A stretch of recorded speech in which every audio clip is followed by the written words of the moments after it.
Hey Sarah, are you ready? I'm a lady. Welcome to the episode! Yay! Welcome to iDOL Days. The show about idol animes. I'm Star. And I'm Sarah. And, oh boy. Oh boy, we're talking about boys today, again. Again. Can I give a little bit of background on what this episode was supposed to be? Secrets. Yeah, secrets. Peeling back the curtain a little bit. So this episode was not originally planned to be about Sekko Boys. We weren't going to do a 3-episode-long train of iDOL shows. Oh, Sekko Boys, you spoiled it, Star. Oh, no. They read the title of the episode. That's they true. know. So I had a series I wanted to do after iDOLish 7. I was going to do Full Moon. But that's going to have to be later because I couldn't find a good place to read it. I used to have all the manga volumes, but I guess I sold them at some point when I was moving, and the anime's like 30 episodes longer than it needs to be from what I remember from my youth. The youth. So I don't have time for all that filler. So I was just going to read it, but then I couldn't find the manga, and there's no like good places to read it online that don't cost an arm and a leg for like digital access. So frustrated, I went online and looked up what's a quick 12-episode series I can watch in like a couple days and then record for the podcast. And then you remembered. And then I remembered that Sekko Boys exists. I am so excited, Star. I've only seen like the preview and one of the music things from this. I want to know what this is about. Okay, so Sarah, why don't you go ahead and tell me what you already know about Sekko Boys, because this is, spoiler alert, the weirdest show we have covered so far. This is like full-on anime is a big fucking mistake territory. So my knowledge of Sekko Boys is that this is a group of probably the most handsome idols known to man, for they are the subjects of countless art students around the world. Ourselves included, Ourselves actually. included. They are the famous busts that people actually learn a lot of art drawing from. Mm-hmm. So this is an idol show. I guess you could call it a idol show because the subjects are dudes, but like they're fucking statues. Marble. The idols are marble busts from like art history. And they are also idols, and they don't, like, move or dance or anything, but they can talk. They are sentient. I'm so excited. I really have a strong connection to all of them right now, and I don't know anything about them. Yeah, I sent you a picture. So, I think I'm just gonna jump into it, because no amount of explaining is going to justify the existence of this show. I'm so excited. I guess I can give like a little bit of background detail here. So Sekko Boys, I didn't actually look this up, but my assumption based on listening to the Japanese in the episode is it translates to sculpture boys. That's a very good description. Yeah. So it's I think our first mini series of the show, wherein like each episode is only about 10 minutes long. If you remove the ending theme song, each episode's only about 7 minutes. I literally sat down and watched this whole thing in like 2 hours. Which means everyone should watch it. Which means it's extremely binge-worthy. If you're like really, really bored and or at a party and you just need some trash to watch, heck yeah. This would be a good one, because you could just sit down and watch the whole thing in like an hour when and a you half. have a friend who's like, hey, what is this idol thing you keep talking about? Here's their introduction. Yes, would be a good first anime to show your parents. Perfect. Or a loved one. It's not. Sarah, the show goes some places. Or your boyfriend who is a marble bust. Yeah, you know. You could have a nice evening together. That's a thing. Okay, so yeah, it's a mini-series, and this will come as no surprise to you once I've explained the contents of the show. This show was sponsored by an art supplies company. That makes so much sense now. I know, and I was suspicious. I'm not sure if so the brand is Holbein. Holbein. And it's a very popular brand in Japan, apparently. I'm not sure if I've used their stuff or if I just heard the name before, but it was a brand name I was familiar with before watching this, and so that name sent off some alarm bells, like, was this sponsored? And I looked it up and it was. That opens so many, it just makes so much more sense now. It makes a lot of sense, and it's going to continue to make sense for the entire series. It's like, yeah, this is the thing. So there's 4 boys, and their producer. And this is a weird one because, like... I can hear the quotations in your voice when you say boys, so... boys, with heavy air quotes. So there's 4 boys. But in this one, this is a rare one in that I would actually consider the producer character to be the main character. She's got a lot of personality, and we learn a lot about her, mostly within the first couple episodes. And she's human. She's human, yes. So their producer is a human girl. Her name is Miki. And her last name is Ishimoto, which from the Crunchyroll comments I learned translates to lives near stone, which is... Wow. Good. Perfect. Absolutely perfect. Okay, yeah, I'm just gonna go ahead and jump into it. So the very first thing we see is like this flash forward concert sequence with the boys. Yes. They're like on stage and people are waving around the light sticks and they're like, yes, Sekko Boys! And the boys are like, I forget if it's like silhouettes or if they actually show you that they're statues right away, but it's, oh boy, it's so campy. I'm so excited. And it's like, we are, and then it cuts to the present day. Who are they? And we see, we don't know. We don't know yet, Sarah. Oh. It's a mystery. I'm just going to be like low-key giggling throughout this entire episode, and I hope our listeners are okay with that. Wonderful. Because I had a breakdown watching this show. It's too weird. I'm so excited. Okay, so we meet our main character. This is, again, the producer character. This is Miki Ishimoto. And she's pretty cute. She's got like short brown hair. It's very kind of like a choppy bob. She's cute. I'm pretty sure she wears a suit for most of the show. Because she's the producer. She's a producer. She gotta wear a suit. Mm-hmm. So we see her, and it's her first day as a new producer. And so she walks in, and the first person she meets is, I guess, the old producer. I didn't write down this fool's name because he's not important. He just kind of shows up for gags occasionally. He does not live near Stone. He does not live... Well, he used to. Okay, gotcha. Because I guess his deal was, like, he was their old producer, and the first time you see him, and all times you see him throughout the show, he is walking with just, like, this... He's, like, bent 90 degrees at the hips, and he's like, oh, I sprained my back, don't worry about it. Gotta lift with your legs. Gotta lift with your legs, yeah. So he's having a rough go of it. He's kind of like hobbling around anytime you see him in the show from now on. Again, I forget this dude's name. This is like the only scene where he's important. And so Miki is new. She's like, hello, I'm the new employee of this talent agency.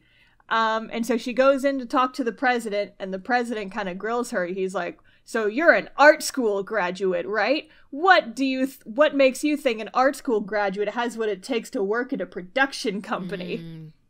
And then we get some background on our dear producer, Miki. She went to a really bad, like, art prep school for high school. She got into a bottom-tier art college, and she got super frustrated with her education because throughout her entire time studying at these various art schools, she only got to draw sculptures. And she's like, I am so tired. I'm so sick and tired of drawing these fucking sculptures and drawing marble busts, and I never want to see sculptures again. And you see her, like, have a mental breakdown and, like, tear up her sketchbook, and she does really badly in critiques because she keeps trying to, like, iterate on the sculptures and make them more interesting, but all the people in her critiques are like, just draw what you see. Just draw what you see. Just draw the sculpture regular. And she's like, I hate sculptures! Ah! I'm sure she'll have a great time at this job. Yep, because... So her whole thing is like, true art is showing what's in your heart, and that's why I can be a producer at this thing, because music and art are similar. Blah. And so the president is convinced, which is good because he's already hired this girl. Yeah, that's probably a good call. And he's like, okay, time to introduce you to the new idol group that you'll be managing. And then she goes out into the little main room, and she meets the boys. Oh no! She's probably seen their faces before. Yeah, she's definitely drawn these fools before, because they are just 4 sculptures, 4 marble busts, and I think they're sitting on the couch. Gotcha. Sitting in quotes too. Yeah, sitting in quotes too. Anytime I use a verb to describe what these boys are doing, assume it's in heavy air quotes. Wonderful. But yes, so she, of course, immediately freaks out, but it's like, no more sculptures! But that's where we get our intro to the boys.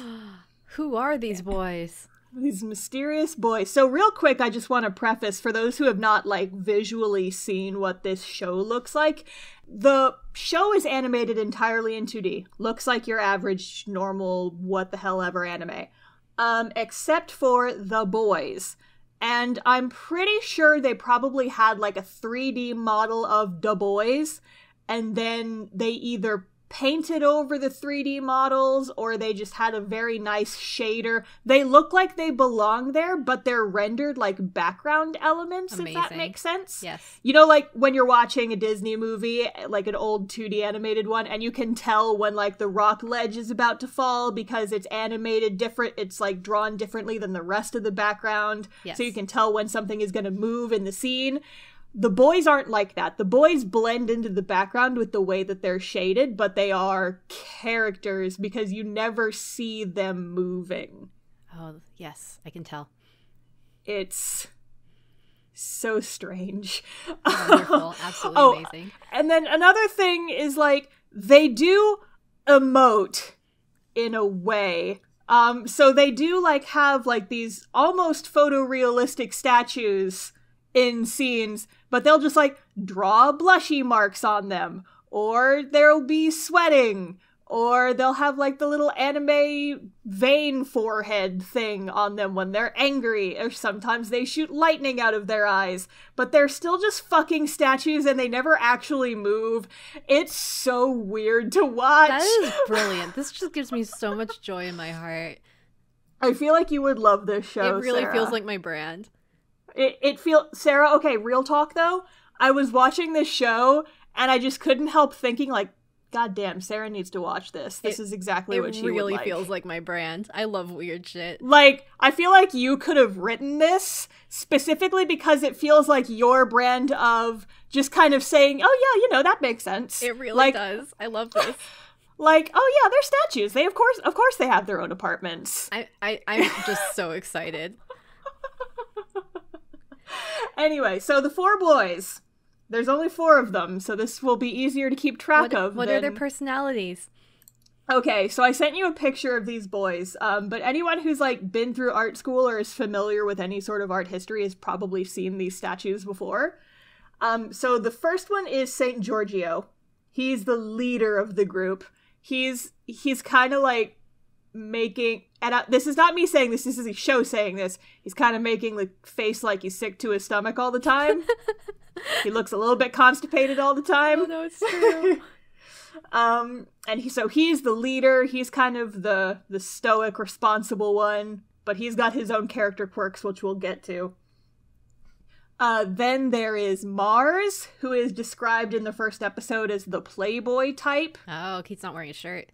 He's not wearing a shirt. He's got his titties out. Titties out, helmet on, ready for action. Ready for action. Mars is here. Next is Hermes, who is described as kind of the suave genius type. Oh, I see. And then there's Medici. I drew this fool in high school. Yeah, I definitely remember drawing this fool too. For just SCAD classes. We're both SCAD alumni. Yeehaw. Yeah. And then there's Medici. He's kind of the Genki young one. He came up with the name for their currently non-existent fan base. He calls them my jewels. Aww. How precious. Oof. He's kind of the Genki one, but he's also the most self-centered. I can see. Kind of full of himself type. Gotcha. This all tracks. It all makes sense to me.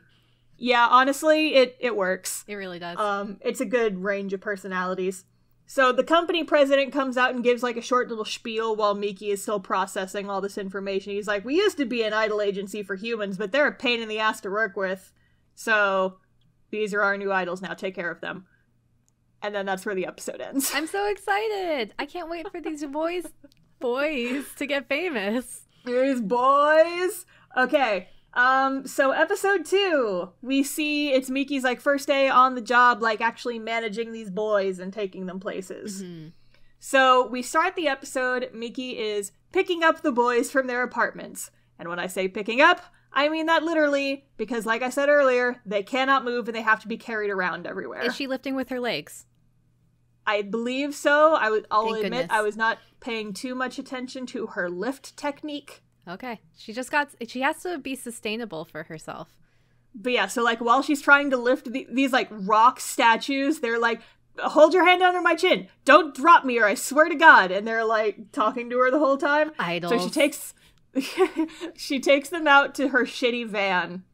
Well, I guess the van isn't shitty at this point, but you learn very quickly she is a first-time driver. She has just gotten her license. Oh, no. And she is not very good at driving, and this van gradually gets shittier over the course of the show. That's amazing. It's got, like, 10 or 12, like, new driver stickers on it. Wow, I love it. Yeah, and it's, But yeah, so she takes the boys out to the car, she buckles them in. Good call. And so she's driving them around. The boys comment on her lack of driving skill, and she actually says out loud, is like, hashtag first time driver, like, right as they go into a tunnel, and the boys all scream, and they're like, oh God! So they have a gig at a TV station today. Yay, TV. Yeah, they're gonna be on TV show. And so the way she carries them around is, you know, like those wheeled furniture dollies you use to, like, when you're moving furniture. Yes, I can picture it. Mind's eye. She's just got all of them on like a furniture dolly. That seems useful. Yeah, I like that. And she's rolling them around. And so she's rolling them around a TV station. At one point, it's funny because someone who works there stops her. Is like, "Oh, you're in the props department. You need to go that way." And the boys are all like, "We're not props. They call them props, but they're idols. We're the idols. Dang it, we're not props." It's a hard industry. Get it? Hard. It's a hard industry to break into. Just gotta chip away at it. Oh, God! Okay. At some point, she is wheeling them around, but then, like, there's a celebrity walking towards her and, like, his whole posse. He's, like, an enka singer or something. Ah, I see. And, she's trying to get out of his way, but the cart doesn't steer very well, and she accidentally steers into a wall, and, oh no, Medici gets knocked off the cart! Uh-oh. Does he die? And, no, he's just embarrassed. He's like, I'm on the floor now. This is where I die. Well, but there's like a funny bit. This enka singer like pops up as a cameo in the background a handful of time, and his thing is like he always talks like he's singing enka. I love it. He's like, you should be more careful. I can't do it, but that makes it's so like, much sense. Everything here tracks. I see nothing weird so far. So he's just a weird character, and she's like embarrassed. He's like, oh God, hashtag first day on the job. She's bad at driving cars and carts. Yep. So she finally gets the boys to their green room, and by this point, they are in low spirits, because it's like, we've been treated like props, no one takes us seriously, we got knocked off the cart, but it's fine, we should just give up on being idols, buh. I understand. But just then, another guest from the TV show enters their room to say hello. Oh? And this is the other, like, I would consider her the final member of the main cast. Oh. So this is Mira, and she is another idol from another agency, and she is honestly cute as hell. Oh. She's got, like, she kind of gives me Kiari vibes. Wonderful. She's got, like, orangey pigtails. She's very cute. She's always wearing a different, like, sort of weird idol costume. She's got like a big head bow all the time. It's pretty cute. And so she comes in and she's like, hi, I'm just coming around to say hello.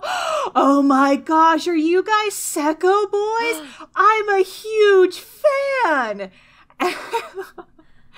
And so she turns out that this super popular idol is familiar with the boys, has their merch. She's got like keychains of all of them. Wonderful. And she's like, oh my gosh, can I take a picture with you guys? And all of them immediately do a full mood 180, like, of course you can! Oh my god, we have a fan! Ah! Yay! And it's a famous fan too, another idol. Yeah, and she's super cute. I kind of want to send you a picture of her because she is really precious. I'm gonna watch this show, Star, don't worry. Wow, she is adorable. She is so cute, right? Yes, I love. You should cosplay her, she's precious. I can carry a bust around. Yep, just carry around a marble statue. I'm for it. So that's episode 2. In case you guys hadn't figured it out, this is probably going to be a shorter episode just because the show is so short. Heck yeah. So we're just going to be kind of blasting through it. Talk about these boys. Episode 3. Wow. So this show is one of the many shows that does character development by giving each character kind of their own little spotlight episode. And so the next 4 episodes are the spotlight episodes. Gotcha. Getting to know our 4 boys in more detail. I see. The first one up to bat is Medici. Oh. Kind of the young, Genki, but self-centered, stubborn one. Mm-hmm. So at the beginning of the episode, you find out that the boys get an offer to be in a police drama. Wow. But the part is only for one of them. So the manager has to choose who is going to be in this police drama. Oh, it probably depends on how well they act and move their bodies. Right? And so off screen, you see that she picks Medici for the part. Oh. And there's a scene where they're like at a gig and they're doing something, but they're back in the makeup room talking about Medici getting this role. Makeup room. And they have a makeup department. Uh-huh. And the makeup department is just a bunch of girls, like, putting, like, you know the powder that you use to, like, paint signs on the ground, like, on asphalt roads? It's just, like, a bag of, like, lime powder. Well, I mean, I guess that's how you would do makeup on a statue. I mean, I guess. That's amazing. And I'm just like, oh boy, they are not holding back any stops. So are the other actors humans? Yep. Okay. Yep. Okay, so basically what happens is there's a lot of talk back and forth in this episode. So basically Medici gets the role. He's kind of an ass about it. He's like, oh, I'm not gonna do my best. And I'm sorry that you guys didn't get picked, but I guess I'm just the best one for the part. And the manager picked me and da-da-da-da-da-da-da-da. I just kind of wrote in my notes that he's insufferable about it. And everybody else is kind of grumpy. Well, I mean, he did the footwork best, Feet on the ground when you're in a cop show. Anyway, so the rest of the boys, the timeline here is a little bit weird because the rest of the boys are like watching his show on TV, but he's not there because it's like he's just not there because he was filming, but the show's on TV now. I don't know. A mystery. It's weird. It takes him a while to get around, so. I mean, yeah, I guess that's true. Anyway, so the other 3 boys are watching the role, and they realize what the role entails. And Sarah, I'm gonna make a reference here, and I need you to remind me. Have you ever played Ace Attorney? Yes. You played the very first Ace Attorney, where, like, the very first tutorial case is, where a lady gets killed by getting beat over the head with a statue? Yes. This is that. Oh, he's the bad guy. Yeah, so the plot of the episode is Medici is being used as the murder weapon when an artist snaps and kills his abusive wife. Whoa, this is dramatic. Yeah, and so he's basically just used as a prop. He doesn't have any speaking lines or anything because of course he doesn't. And so at first, Medici shows up while they're watching the episode, and at first the others are like, well, I mean, you did a really good job on this part. And then Medici kind of gets into it too. He's like, yeah, you know what? When I did that part, see, rewind it and pause it, I turned away from the murder victim on purpose to show that I wasn't complicit with being used as a weapon. And everyone else is like, yeah, you did such a good job. It's just kind of becoming self-aware of what their lives are. Yep, that's their situation. That's the situation. Yep. All right, next episode 4. So this is the Giorgio episode. Okay. Our leader. Yes. And this was the first episode where I started realizing some of the places the show was willing to go. I'm so excited. So the context here is that Mira, the idol from episode 2, apparently she's got a really popular blog, and she wrote a blog entry about meeting the Sekko Boys. Oh, I mean, it's exciting. Yeah, and so now they have like a little like meet and greet sort of press conference event, and everyone who's here are fans of Mira because they want to see who this group she blogged about was. I mean, that's exciting, yeah. Mm-hmm. And so it's like a little 200-person venue. So it's not like the biggest event, but for them it's pretty sizable considering they're just starting out. Gotcha. So at first, like, before they go on, Giorgio is, like, really being kind of harsh on the others, and he's like, make sure you act good, and you don't, like, tell any stupid jokes, and that you're friendly with our audience. I didn't write down exactly what he says here, but he's basically, like, kind of getting on them for their annoying habits. Don't be used as a murder weapon. Don't be used as a murder weapon. He's, like, prepping them mentally for going out there and talking to a bunch of people. But once they go out on stage, it's just like they're sitting on a table. Wonderful. Yeah, so Giorgio gets nervous and he starts telling just really bad jokes. And they're so bad I didn't really bother writing them down. It's just kind of your standard, like, conversation humor. But he makes a lot of rock puns. That's amazing.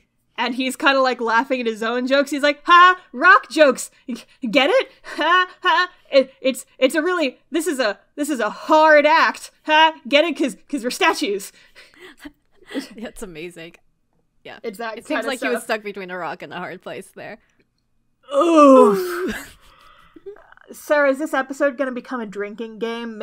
Take a shot every time one of us makes a bad pun? There have been no puns in this episode. I don't know what you're talking about. People will be dead if they play this. They'll be dead by the end of the episode. We'll be arrested for manslaughter. Anyway.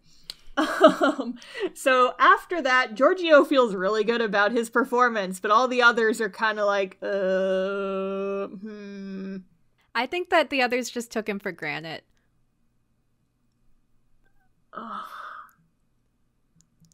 Sarah, that one caused me physical pain. But I think we need to stop the episode because I'm dead now. We have to switch over. This is now a Zombieland Saga episode. Here we are. Welcome to our new episode. I'm dead now. Star got bludgeoned by the Sekko Boys. I've been murdered by statues, mentally and physically. No, I say Sekko Boys or bust.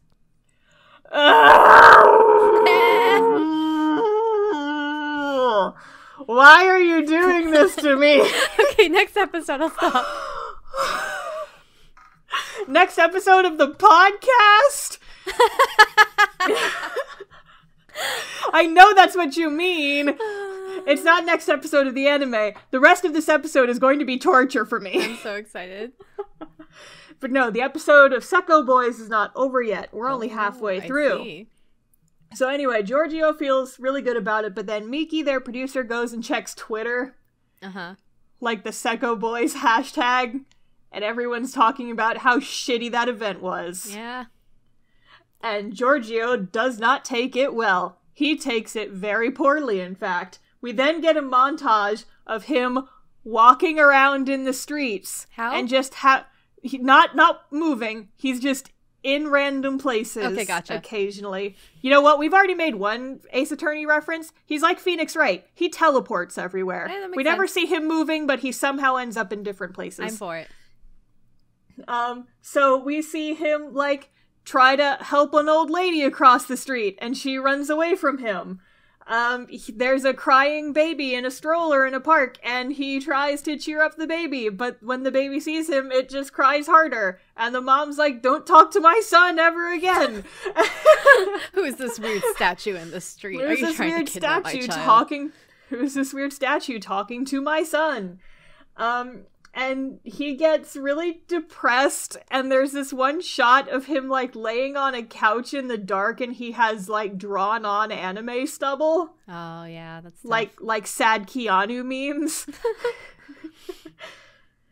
And so he's like that for a few days, and then we cut ahead to them getting a call at the office asking for details on Giorgio, because he now has a fan club somehow. Amazing. And everyone's like, how did he get a fan club? What happened? Turns out, he was cast in a commercial.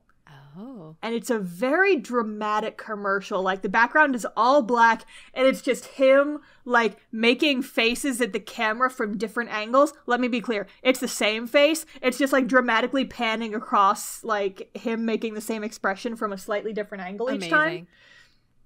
And he's, like, spouting, like, poetic, dramatic nonsense. And he's just like, is this how it is? Is this how life really is? Is my suffering worth anything? Wow. And it turns out, Sarah, would you like to guess what this ad is for? Because I already gave you a hint about Giorgio's expression. Oh, is it for, like, laxatives? It's for a stomach medicine. And so there is a term coined here called Giorgio-ing, which is basically just, like, looking towards the camera and making an uncomfortable face like you're in the office. Like, I'm constipated and need to take a shit face. Well, I'm glad that he has a fan club, though. Yeah, so now he has a fan club because of that. Congratulations, Giorgio. Oh, and then one more thing. The tagline for the commercial is dispose of it before it becomes a disaster. Oh no.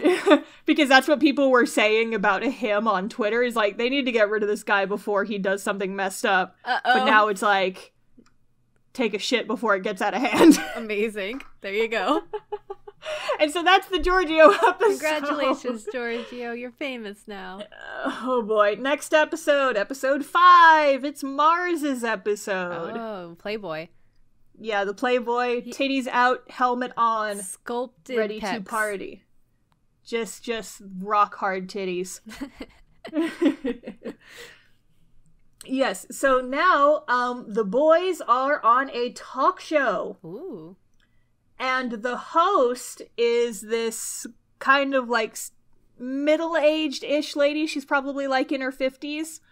And her show, I forgot to write down the title of the show, but basically this lady is described as the comedian killer. Uh-oh. Where she brings on, like, young new comedians, but she's so much funnier than them that she ruins people's careers. That's tough. Yeah, and so they're on the show, and they're very nervous about it, and they're like, well, how are we going to deal with this person? Because she's so good, she'll destroy us. Who's the funniest of all of us? And somehow Mars gets picked for this. Well, he's not Giorgio. He's not Giorgio, and they're like, Giorgio definitely shouldn't do it, because he already almost destroyed us with his terrible jokes last time. That's true. And then, oh, so an important thing to note in this scene is that, remember how I said that sometimes they will, like, draw stuff on the characters to make it look like they're emoting? Yes.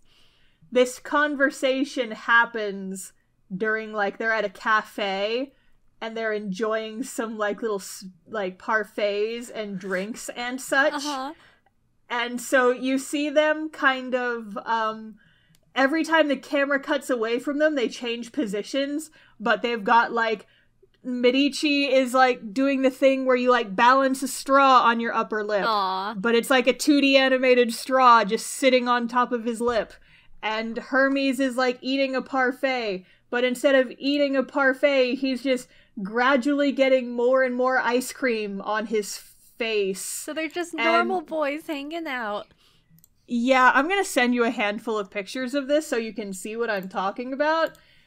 Because it is ridiculous. Wow, that's a lot of parfait. Yeah, and so that's like the straw thing I sent you. I absolutely love it. And it's just every time the camera makes an adjustment, they're in a slightly different position, just fucking around. Those straws are going places. Yep, those straws are just going on an adventure. Absolutely. But yeah, so that's just an important visual note, is that this scene is like half the episode. And so every time there's a camera change, there is more just ridiculous nonsense happening. So pleased. That implies that they are moving. Just, they're like weeping angels. When the camera is on them, they cannot move. Oh no, it's true. I didn't think about that until just now, but that's basically what this show is. The weeping angels from Doctor Who became idols, and that's what this show is. Oh no. I need some time to process that information Here that just wriggled its way into my brain. So this is where we are now. This is where anime has taken us. So how does Mars's comedy routine go? Poorly. Oh.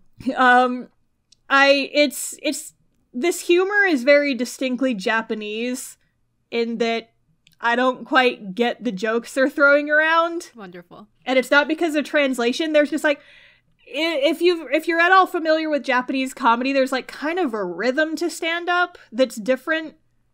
And it's like kind of a cultural difference. Mm-hmm. So it's like, I'm sure to a Japanese person who understands this type of humor, it would be hilarious. But for me, it was just kind of awkward. I understand. I'm like, I don't get what's going on. She's like asking if he has a girlfriend and stuff like that. It is like, oh, so you're like a Roman god. Do you treat all your girlfriends equally? You've probably been with a lot of different women. And they just kind of go on for a while. I see. And meanwhile, he's literally sweating into a puddle. That's really rough. Like, he is forming a puddle of sweat on the couch. She must have really eroded his self-confidence.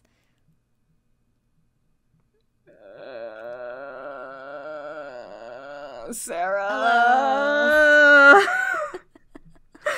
Anime was a mistake. This anime, specifically on this podcast with you, was a mistake. I'm so happy about this show. I can't believe you've done this. There have been so many events in our life that have led to this moment. It's a monument to our friendship. Fuck you! I'm so happy. Anyway, the epilogue to this episode is that Mars gets a call from his sister Athena. My wife! Yeah, your wife! Your wife is related to these beautiful statue boys. I'm so excited. And the conversation goes like this. She chews him out for being a failure because she watched him on TV. Is like, wow, you really suck at this.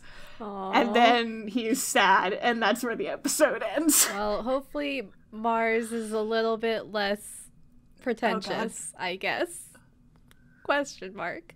I was so waiting for you to lead and do a pun. I was mentally bracing myself for it. I want to keep you on your toes, Star. Episode 6 is the Hermes episode. And Sarah, this is the one where I texted you in the middle of watching this episode, I think. I'm so excited. And this is the one that I finished watching, was like, Sarah, I cannot believe the direction this show has taken. I'm so excited. What happens? Okay. So, at the beginning of the episode, Miki's driving all the boys home, and she ends up alone in the car with Hermes. Okay. And she kind of compliments Hermes on kind of being the emotional center for the group. So he's kind of like the most mature. He's always the one he's the foundation of the group. I understand. Oh, great job, Star. Thank you. 10 out of 10. It was a little bit of a deep cut, but sometimes I can get some rock puns in there. It was a little rough around the edges, but we made it. Oh, fuck off.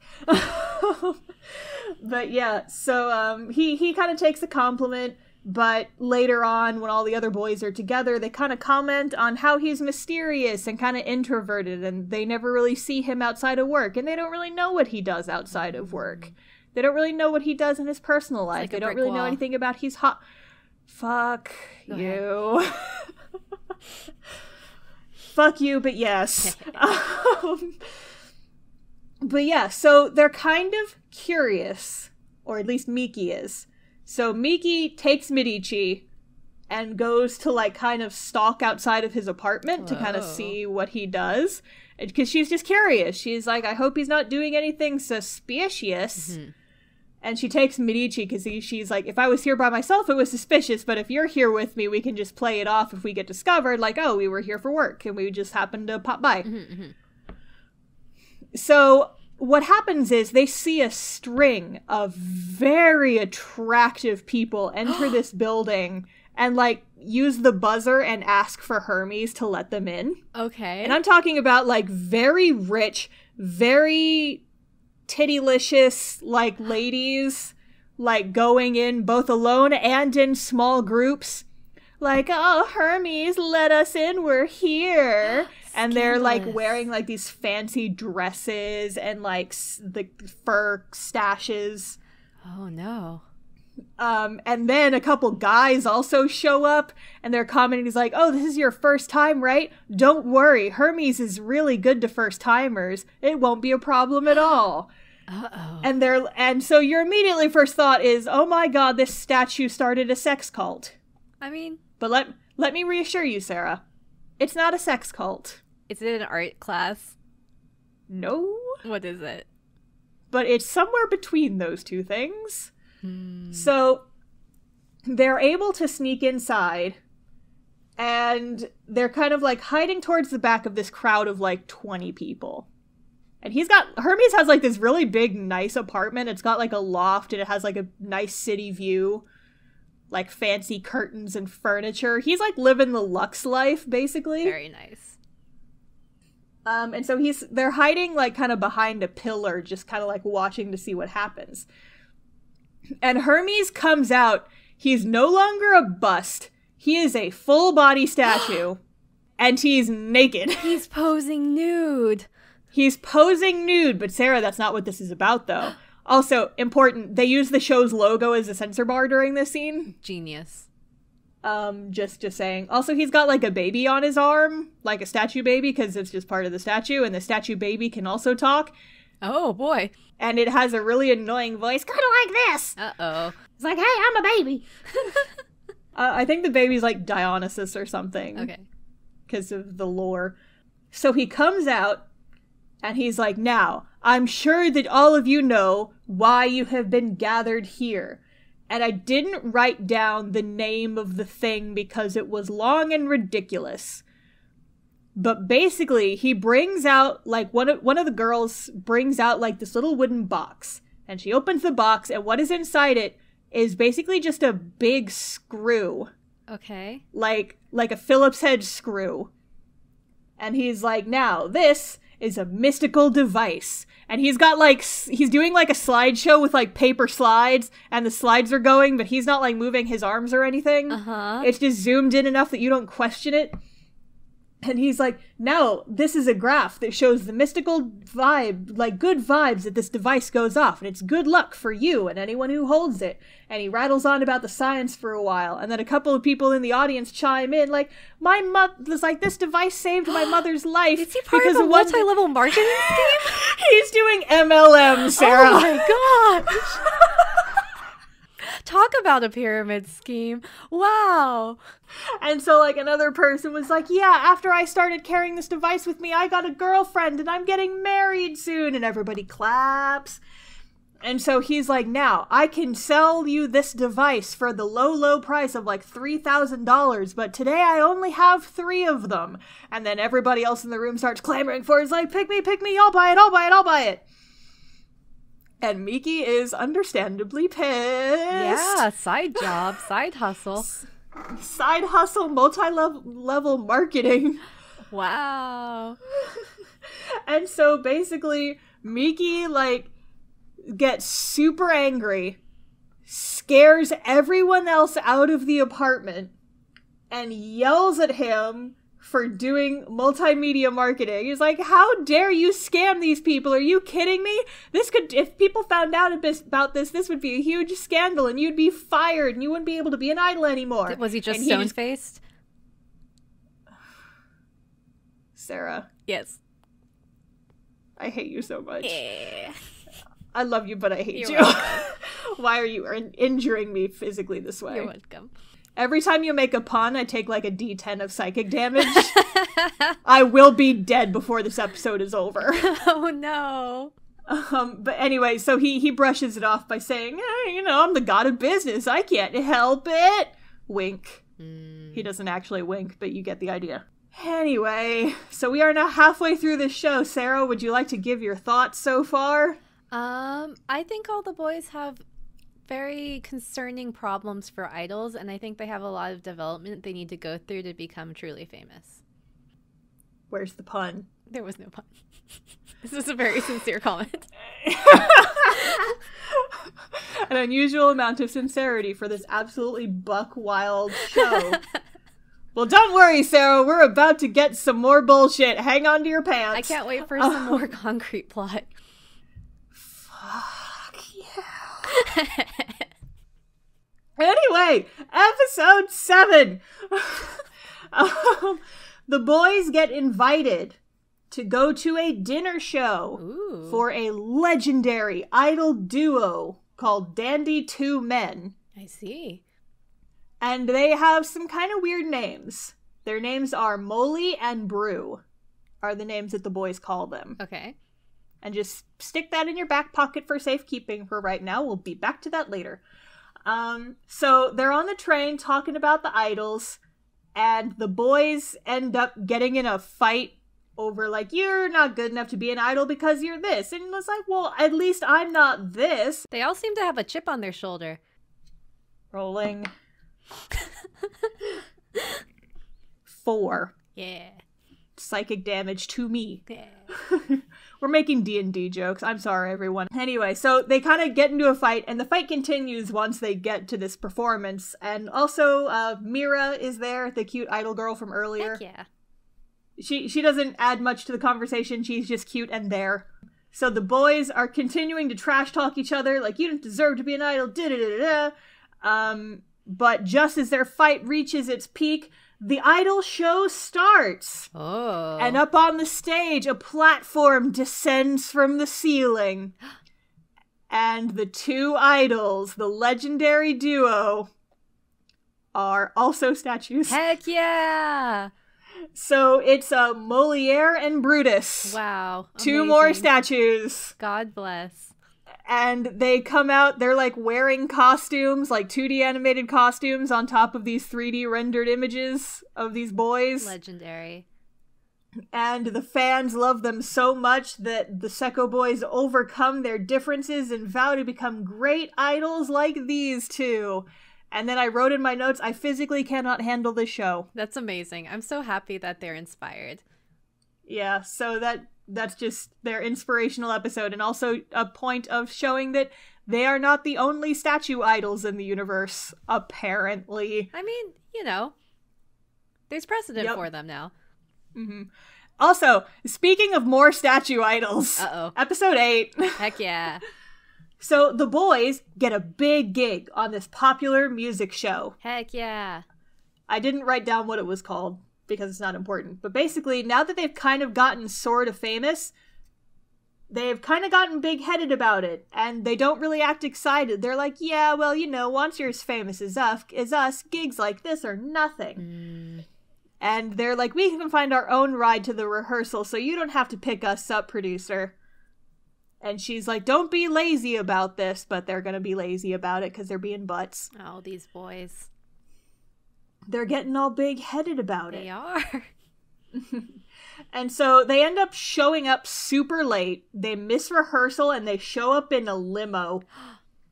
And there's a bunch of, like, fans waiting outside for them, and Miki's pissed, and she's like, you guys, you missed rehearsal. You haven't even read the script yet. This is attracting too much attention. You're being ridiculous. And, they say, oh, well, we can just do it without any prep. It's fine. As you can probably guess, it does not go fine. Yeah. So, a bunch of other groups are on this show, and I forget who all the... So Mira, the other idol girl, has a song, and so she goes on, and she kind of rambles on for a while. But then there is another group that goes on, and I gave myself an impromptu history lesson because of this episode, and you may have seen me tweeting about this. Oh. Because this next idol group is somewhere between an art history lesson and a mockery of AKB48. Which is... I feel like I've ascended. I'm so happy. There is a temple in Kyoto. It's the Sanju Sangendo Temple. And one of the key features of this temple is that there are 1,001 gold-leafed wooden statues in this temple. And in this show, they become an idol group. Wow. And so, like, I'm so happy. Like, they literally fill the entire screen, and there's so many of them. And they're like, our new song features solo parts for every member. Oh, no. So the Sekko Boys are super worried. They're like, the show's almost over, and they're going super overtime. We're not going to get to do our bit. And so then they finally, the previous groups finally finish, and then they're like, okay, and now it's time for Sekko Boys. And they move to the stage to do their show, and their number plays underneath the credits, and they're like, hello, thank you for coming and watching this show. We are set. And the program ends. That just feels like an avalanche of bad decisions all around. Yup, it was a bad time, but honestly, it was really funny. Yeah, it sounds really funny. And I learned something. Yes, we all learned something today here on Idol Days, an educational podcast. An educational podcast where we learn about gold statues and art history. Yes. And multi-level marketing scams. And rock puns. And rock puns. I wish there were fewer rock puns. Oh, just be glad there's not more, Star. Episode 9. So, this one, so the multi-level marketing one was odd. Uh-huh. This one goes some places. Ooh, I love it when they go places. Episode 9. The boys have gotten a new burst of popularity, and Miki is running around trying to publicize them a lot. She's gotten them a whole bunch of gigs, and they're super duper busy. So, Sarah, what's the one thing that we have learned in all of our idol shows? What is the one thing that can destroy an idol's career? Romance? Romance. Oh, no. So, Mars, in the skies of, like, an Amazon delivery, gets delivered in a box to Mira's house, the idol girl. Uh-huh. So he goes over to her house to visit. Oh, boy. And at some point, they're, like, hanging out, and they don't actually do anything. He's just in her apartment. But at some point, a drone passes by the window and takes some secret pictures of the two of them together in her apartment. Scandalous. And the implications. Oh, no. Oh, no. I guess, like, the idol girls' talent agency contacts the Sekko Boys' talent agency, and they're like, what's going on? Why did we just get these pictures delivered to us? What the hell is going on here? And Miki chews out Mars, and it was like Giorgio had a crush on Mira, and there was like a whole love triangle thing. No. So, but this scandal has the potential to ruin all of their careers. Yeah, I can imagine. So we cut to Giorgio at a bar. Does he get plastered?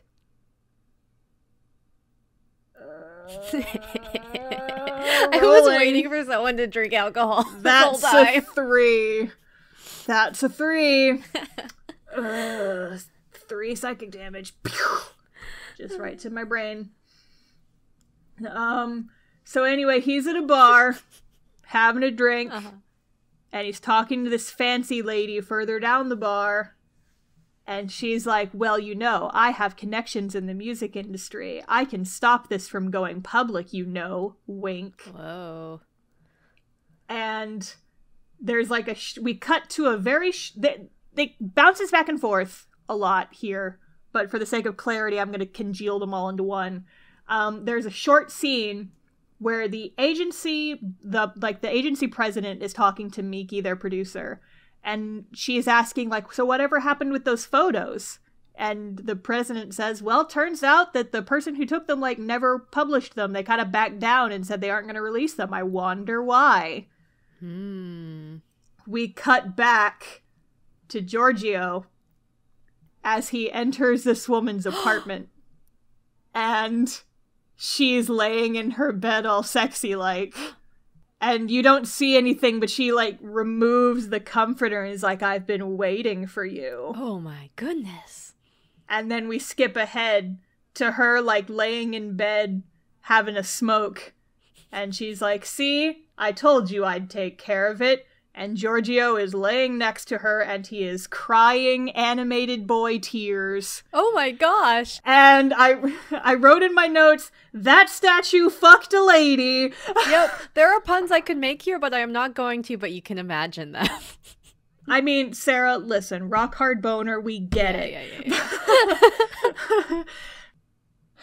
Sarah, that statue fucked a lady. That statue fucked a lady. That lady wanted that statue to come home with her.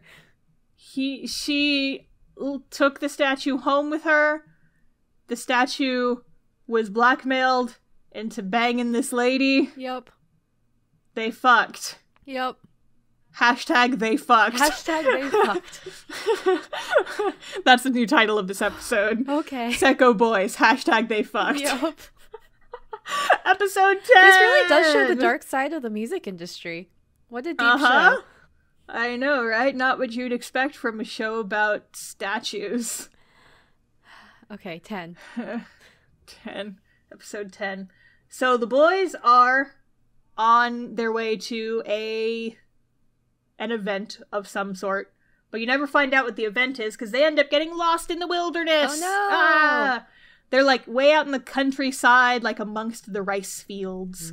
They're just like in the middle of nowhere, and they end up in this little tiny town, and they see a bunch of kids playing frisbee with their CDs. That's not They've a got good like use one of their CDs. They've got like one single CD out, and people in this little countryside town are using their CDs as like reflective bird scares in their gardens. The kids are using them as frisbees. They're giving out the CDs for free at the used media store. Like, here's a box, please take them. Oh no, what happened here? So they end up at a cafe, and Miki's checking the reviews for their music. And all of the reviews are either 5 stars or 1 stars. All the 1 stars are exactly what you'd expect, saying it's like, wow, this music sucks, it's absolutely terrible. All the 5 stars basically say, it's so bad, it's good. I see. So Miki says that they should write another song to have kind of an image change and get out of this rut. There you go. So they have to find a new music producer, but they don't really have any connections. And so they ask Mira, this idol girl, who her songwriter is, and she introduces them to her songwriter, which is like this EDM artist guy. Amazing. And at one point, they all like end up at a party that her songwriter's holding, and so they're all just kind of shooting the shit together on these like fancy couches. It kind of looks like a karaoke room. Gotcha. And Mira has her own producer lady whose name is Kinue, and you just kind of see her in the background a handful of times. And she's like really good at her job, and so all the Sekko boys are complimenting her, and they're like, wow, you're such a good producer. I wish our producer was more like you. Oh no. And so naturally, this upsets Miki, and she runs off. Yeah, I don't blame her. Episode 11. Whoa, drama. Yeah, drama, right? So Miki has quit the agency, and she's gone back home to her family in Fukuoka, which is like far from Tokyo, I guess. I'm not sure exactly where that is, but it's more out in the countryside. And so Medici keeps texting her weird, like, I guess you could call them simp texts. Okay. And she's like, I miss my flower of love. Where are you, my romantic love? And she blocks him. Yeah, good call there. And so she goes back to her old room that she hasn't lived in since high school. And it's been pretty much untouched. Uh-huh. And she starts looking through all of her old art. And all of her old art is, of course, like sketches of statues and paintings of statues and marble busts and all this other stuff. Meanwhile, back at the office, so I guess she just ran off, but she didn't officially quit because the president asks the boys where Miki is. Ah, I see. And they're like, she took the day off. Shit, we gotta go get our producer back before we get in trouble for scaring her off. And so, meanwhile, she is back in her apartment. Uh-huh. And there's kind of like this emotional flashback, heavy air quotes, emotional flashback to her in art school. And she's like drawing this one bust. I forget which one it is, but it's one we haven't seen on the show so far. Sure. And she, turns out, has like an actual replica of this bust in her closet. Oh, well, there you go. And she's like getting reminiscent. She's reminiscing over it. And then suddenly she hears something out her window. And she looks out her window, and down in the little rice canal below, it's the boys on a gondola. Oh, they made it. And they're like, Miki, we came to get you back. We love you. We're sorry for treating you like garbage last episode. Well, I'm glad they came back. Yeah, and so she's like, oh, please let me be your producer again.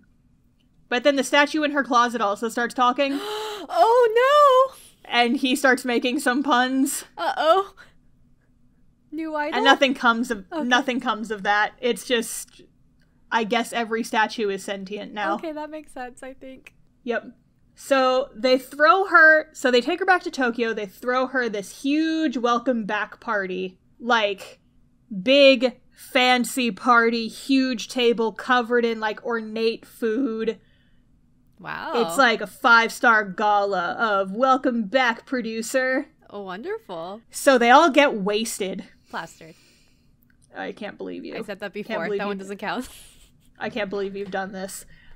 So then they wake up the next morning and everybody is still kind of hungover and drowsy. And she goes into Medici's room. Uh-huh. But Medici is gone. Oh, no. Bum, bum, bum. Oh, no. The final episode, episode 12. Sarah, you ready? Yeah, tell me what happens. Okay, so Medici was kidnapped. No. Statue napped? Statue napped. So they find like a cut and paste kidnapping note in his bed. I have a question. Answer. Would this be charged as a kidnapping or a theft? Well, they actually do make that joke. Amazing. Because they call the police and they're like, well, the police aren't really doing much because it's really more of a theft than a kidnapping. Oh, yep. There you go. There we go. So the agency gets a call from the EDM songwriter, their new songwriter guy, and he's going to throw a party, and he wants them to perform. And so they're like, we have to find Medici before this party, or else it's going to be weird, and we're not going to have Medici there. Mm-hmm. Not because he's been kidnapped and you're worried about him, but because you've got a gig now. He'll be fine. He'll be fine. Anyway, so they sleuth around and the boys are trying to they play a little bit of detective trying to figure out who stole Medici. And it turns out that the kidnapper is like some psycho fan of Mira's. Whoa. Jealous. Who got arrested. And while the police were arresting him, he says, "Don't worry, I hid that statue boy someplace safe." Nyak, nyak, nyak. Uh-oh. Mm-hmm. So they're able to GPS track his location somehow. They never say how, but it implies that either the statue has a phone with Find My Friends on it. Did they geode catch him? That one was a stretch, I will give you that. No, honestly, that's probably my favorite one you've made so far. I still hate it, let's be clear. But Anyway, so they end up at this warehouse in the middle of the woods. Uh-oh. And they go into the warehouse, and it's like a crafting plant. Uh-huh. And inside this warehouse are thousands of copies of the Medici statue. Rip. And they're all talking. Oh, no. They're all like, no, I'm Medici. I'm the real one. I'm Medici. Hi, I'm Medici. And it's just like this chorus of Medicis. It's like, which one's the real one? Oh my god. And Miki's like, there's no choice. I'll have to check each one individually. And so she like picks him up. She'll like, goes to one. She picks him up. She looks him over. It's like, no, you're not the real one. She goes to the next one. Picks him up. Turns him over. Looks around. Nope, you're not the real one. And so meanwhile, the other boys are all just watching. And they're like, Is she really going to be able to tell? And then we cut forward to the concert. Uh-huh. And you see that all 4 boys have made it to the concert. And everyone's really happy. And so the president and Miki are backstage and they're saying, wow, I can't believe you finally figured out how to separate the real Medici from all those fake Medicis. How did you do it? And she says, well, you know, after carrying them around for months, I just kind of formed a bond with them, and no imposter could ever take away the bond that I have with my boys. But the truth is, during their party, she drunkenly scribbled something stupid on the bottom of the real Medici statue. Yeah. So she was just picking them up and looking for the writing on the bottom. Heck yeah. Good job. And she's like, I can't tell him that that's actually the reason that I knew. I love it. That's brilliant. Yep. And then, so the final scene, I guess the second to last scene we get, is the closest we ever get to a concert scene. There's just kind of like, they're on stage and they're singing, and Miki's like kind of also there, and the background fades out, and then they're in space, and they're flying around in space while music is playing, and that happens. Yay, Sekko Boys. Sekko Boys. But there's one last scene, the final scene. Oh.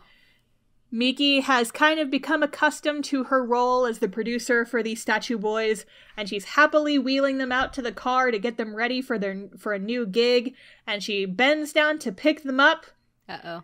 And her back gives out. Well, being a producer is a heavy burden. Yup, and so these boys are also a heavy burden. Exactly. And so the president and the other guy I mentioned in episode 1 who like hobbles around the entire time, he's like, wow, she's one of us now. Poor Miki. And that's Sekko Boys. That's amazing. I can't wait to watch it. You gotta go home and watch it. Would you say that Sekko Boys rocks? I'm ending the recording now. That's fine. Thank you for watching Idle Days. So, final thoughts. This show's fucking weird. Amazing. Who's your best girl/boy? Best boy? I'm not sure. They're all kind of fun and stupid in their own way. Amazing. So I'm honestly not sure if I have a favorite. That's valid. Yeah, I like them and hate them all for their own reasons. They're very complex characters. They're very complex characters. You can't just like them for 1 or 2 personality traits. Very deep. You have to get to know them on the inside. That makes sense. Or write your name on the bottom of them. Yep. Amazing. But yeah, so that's Sekko Boys. Heck yeah. It was a weird one. I enjoyed it. Okay, so just like for a minute, it is a fun show. We made a lot of really stupid puns, mostly Sarah. Great puns. Awful puns. But if you really need like a laugh and want a show that's not going to make too much sense and you don't have to take too seriously and you have about an hour and a half and the world just getting to you, here's a dumb show you can watch real quick. Heck yeah. I'm for it. Yep. So, do we want to peek into what we're doing next? I suppose we should. Do you want to start because you're running the next episodes? We are going to begin. I think we decided last time it was called The Summer of Love and Live.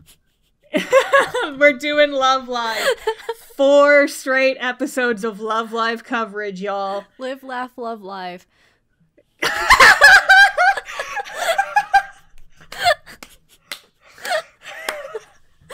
Be ready for it. Coming up next. I cannot believe you have done this to me. Oh my god. Fuck everything. But yes, so we couldn't put it off forever. We're finally doing Love Live on the podcast. I will be covering original, and then after Star's gonna cover Sunshine. Yes, because I watched original Love Live back when it was first airing, and I have some beef. But in order for it to not be a total salt fest, Sarah's taking over because she also has not seen the whole thing. Yeah, I've only seen like the first 6 episodes. Yep. And then I enjoy Sunshine much more for plot reasons. But you haven't seen all of it yet, right? I haven't. I've only seen the first season, so I need to finish it. Heck yeah. Yeah, so that's going to be our next 4 episodes. So be ready for the summer of Love and Live. Live, laugh, love, live. Live, laugh, that's love, going to be I'm going to make that a hashtag. Please. On the social media. Oh, speaking of which, we're on social media now. Yes. So if you want to hang out, talk idols with us, we are on both Instagram and Twitter. So you should follow us at Idol Days Pod. IDOLDAYSPOD on Instagram and Twitter. Come talk idols with us. Yeah, tweet us. Send us any cute idol fan art or cosplay you've made of your favorite series, and we're happy to see stuff like that. Yeah, we want to see you guys' stuff. And we're going to be like, I have a bunch of stuff scheduled for the Twitter and the Instagram. Heck We're yeah. going to have opportunities for like folks to reply, show off their fan art, and we'll retweet it. I know we've got a lot of like cosplayers, like idol cosplayers. If you guys cosplay stuff, we'll give you like a little signal boost. If you cosplay Sekko Boys, we are so excited. If you cosplay Sekko Boys, we'll make you our icon. It's amazing. But yeah, so we've got some fun stuff planned. And so that's going to last, the Love Live episodes will last, I believe, through July and August. And then we've got some plans for stuff after that that we will talk about as we get closer. We're also planning on running like a little hashtag event. Yeah. Called Idol August. That we encourage you guys to join in on. More details on that when it gets a little bit closer. We'll be posting details on the social media, so you should follow us over there. Be prepared. Be prepared for idle times. For idle times. All right, so I think that's everything. Yeah. Okay, well, thanks for joining us for a very silly episode.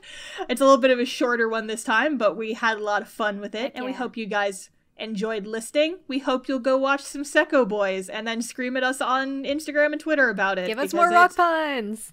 Give us more rock puns. I'll roll a d10 for psychic damage every single time, and I'll be dead by the end of the month. Use me as a model. Draw me like one of your marble busts. Boys. Yes. But yeah, so thank you for listening. This has been Idol Days. Thanks for listening. We'll see you next live. Bye. Bye.